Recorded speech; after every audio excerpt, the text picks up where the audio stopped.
Bismillahirrahmanirrahim. Assalamualaikum warahmatullahi wabarakatuh. Alhamdulillahirabbil alamin. Wassalatu wassalamu ala asyrafil anbiya'i wal mursalin sayyidina Maulana Muhammadin wa ala alihi wa sahbihi ajma'in. Yang sama-sama kita hormati dan kita muliakan para guru, para kiai, asatidz wal ustazan, orang tua kami, Bapak Haji, Ibu Hajah, dan seluruh jamaah Masjid Darussalam, jamaah salat Isya, tarawih dan witir, yang mudah-mudahan kita semuanya mendapat rahmat Allah Subhanahu wa taala. Amin ya rabbal alamin. Alhamdulillah, malam hari ini kita sudah berada di malam yang ke-23. Ini berarti kalau Ramadan itu diumpamakan seperti tamu manusia, orang, maka saat ini Ramadan sedang berkemas karena sudah 3 minggu sudah siap-siap mau balik kampung. Tidak bisa berkemas itu sehari 2 hari, pasti ada yang tertinggal.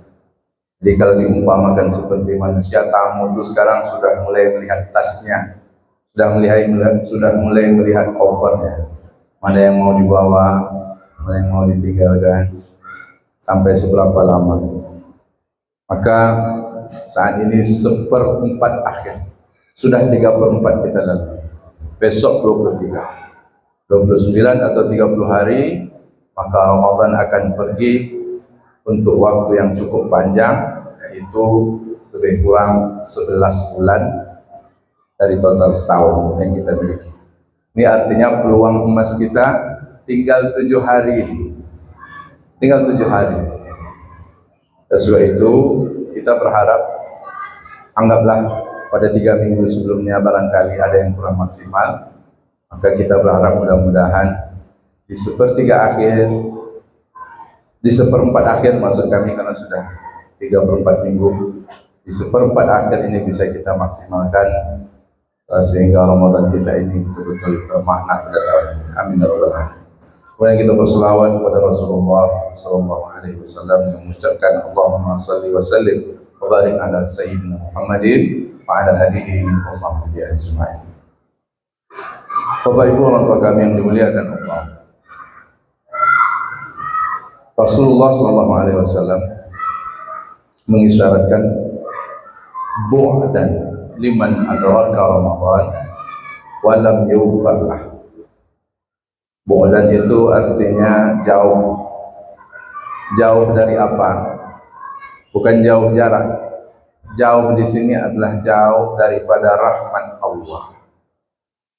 Siapa orang yang jauh dari rahmat Allah? Liman adraka Ramadan wa lam yughfar lah. Siapa yang Allah izinkan bertemu dengan bulan suci Ramadan tetapi tidak mendapatkan ampunan Allah. Dan jauh daripada rahmat Allah. Kalau jauh daripada rahmat Allah, apa artinya? Rugi.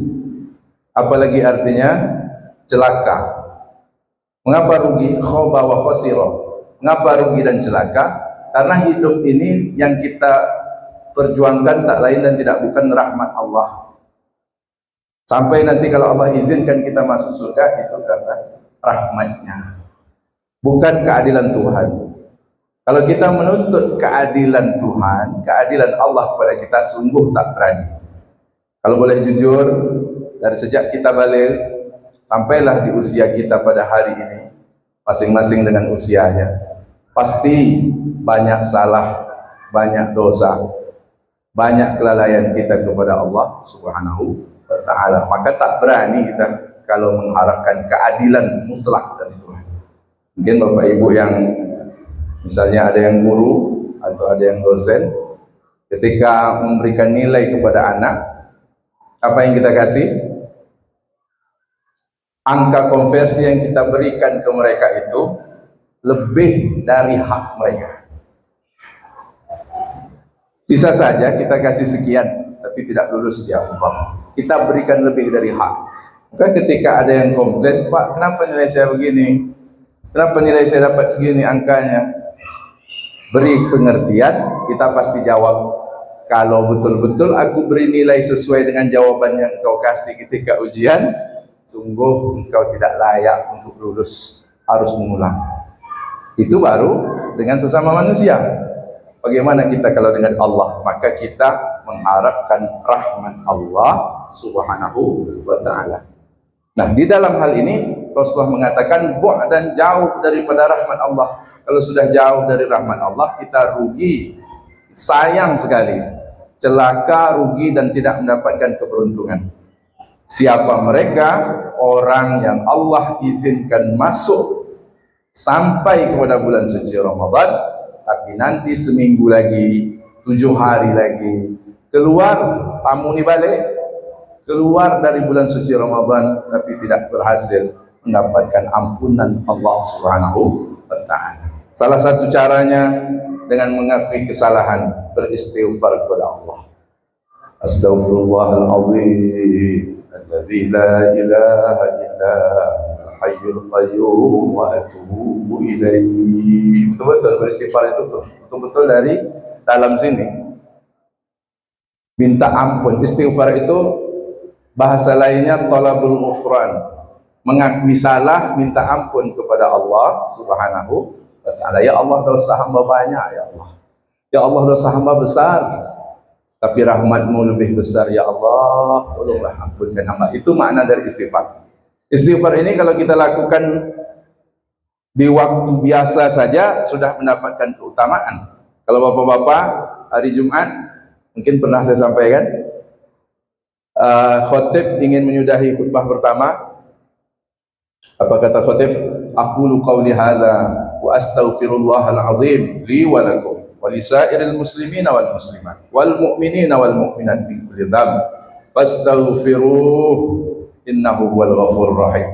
Begitu dia bilang fastaghfiruh, beristighfarlah, maka kita beristighfar.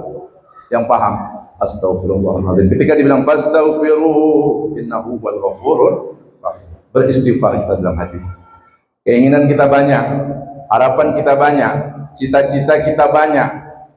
Sementara waktu yang ada ketika khutbah pertama dan kedua bagi bapak-bapak itu hanya sepanjang solawat Bilal, Allahumma sholli ala Sayyidina Muhammad atau apalah yang dibaca, sepanjang paling 30 detik, 15 detik mungkin, kalaupun panjang paling 45 detik di bawah semenit. Sementara waktu di antara dua khutbah termasuk salah satu waktu yang mustajab untuk berdoa. Banyak keinginan kita, tetapi waktu yang kita miliki singkat, maka beristighfar banyak-banyak kepada Allah Subhanahu wa ta'ala. Bapak Ibu orang tua kami yang dimuliakan Allah Subhanahu wa ta'ala, sedikit lagi saya singkat saja. Jarum panjang angka 2 kita sudahi supaya sholat kita santai. Nanti kalau saya lama-lama sholatnya pula nanti kan. Lalu kemudian ketika di bulan suci Ramadan ini kita ada namanya waktu sahar. Nah, istighfar di waktu sahar ini sangat dianjurkan, karena dia salah satu yang menjadi alasan mengapa Allah menunda untuk menurunkan azab.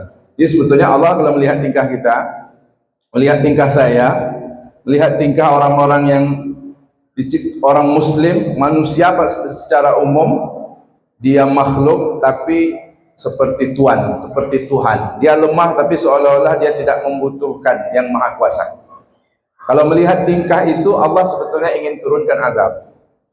Tapi melihat salah satu dari beberapa kriteria, salah satunya wal mustaghfirina bil ashar, orang yang beristighfar di waktu sahar. Maka apa kata Allah dalam sebuah diskusi? Saraftu anhum azabi, aku tunda azab yang tadinya mau aku turunkan karena melihat orang-orang yang beristighfar di waktu sahar. Jadi kita berhutang budi dengan orang-orang tua kita, mak-mak kita, atuk-atuk kita, nenek-nenek kita, bapak-bapak kita, yang beristighfar di waktu sahar. Tadinya kalau tidak habislah kampung kita, tapi karena istighfar itu kita berhutang budi. Kapan waktu sahar itu? Waktu sahar itu sepertiga akhir malam, pas macam waktu kita sahur, sepertiga akhir malam. Sampai kapan? Sampai lebih kurang 50 ayat menjelang waktu azan, sekitar waktu imsak itu. Jadi kalau kita membacanya dengan bacaan yang cepat, Bismillahirrahmanirrahim, mungkin cuma 5 menit. Tapi kalau kita bacanya santai, Bismillahirrahmanirrahim, macam yang subuh dekat masjid ni Pak, itu 10 menit lah, lebih kurang. Begitu. Atau sebelum baca apa tuh? Tarhim ya Pak Ustaz ya. Nah, itu batasnya. Jadi sebelum itu masih masuk waktu sahur. Maka bersahurlah di jam yang mendekat kepada waktu itu. Jangan terlalu malam. Jangan sahur jam 12. Siapa yang suka sahur jam 12 Pak? Enggak tangan? Ibu-ibu. Nah, balik terawih dah jam 9, 9:30, sampai rumah jam 10, buka Quran 15 menit, scroll HP sampai jam 11, jam 12, lapar. Makan, disebutnya sahur. Itu namanya makan biasa. Bukan tak boleh, boleh. Tapi sunnah sahurnya di akhir-akhir. Semakin ujung waktu sahar itu mendekat kepada subuh, maka dia semakin mendapatkan fadilat keutamaannya. Kalau buka berbeda. Kalau buka itu takjil, dipercepat. 6.15 kita buka, tapi tunggu masuk. Jangan pula 6.15, 6:05 dah buka kita. Kata Pak Ustaz, suruh menyegerakan berbuka. Tidak, tunggu masuk. Maksudnya kalau pada saat azan itu kita sedang mencuci, berhenti dulu kita mencuci. Pada saat azan kita sedang mengemas rumah, berhenti sebentar kita mengemas rumah. Itu yang dimaksud dengan menyegerakan. Kalau sahur, semakin di akhir, semakin dekat pada masuk waktu sholat, itu semakin baik. Jadi kita adanya imsak itu untuk menjaga ritme kita, supaya kita berhenti dengan soft landing. Kalau pesawatnya itu dia soft landing, pelan, langsung selesai. Bapak Ibu orang tua kami yang dimuliakan Allah Subhanahu wa taala, barangkali itu saja yang dapat saya sampaikan pada pertemuan malam hari ini. Mudah-mudahan walaupun singkat dan sederhana ada manfaat yang dapat kita ambil bersama. Mudah-mudahan Ramadan tahun ini bermakna bagi kita semua. Amin ya rabbal alamin. Terima kasih atas segala perhatian. Mohon maaf kalau ada salah cakap tak berkenan di hati. Allahumma waffiqil aqwamit thoriq. Assalamualaikum warahmatullahi wabarakatuh.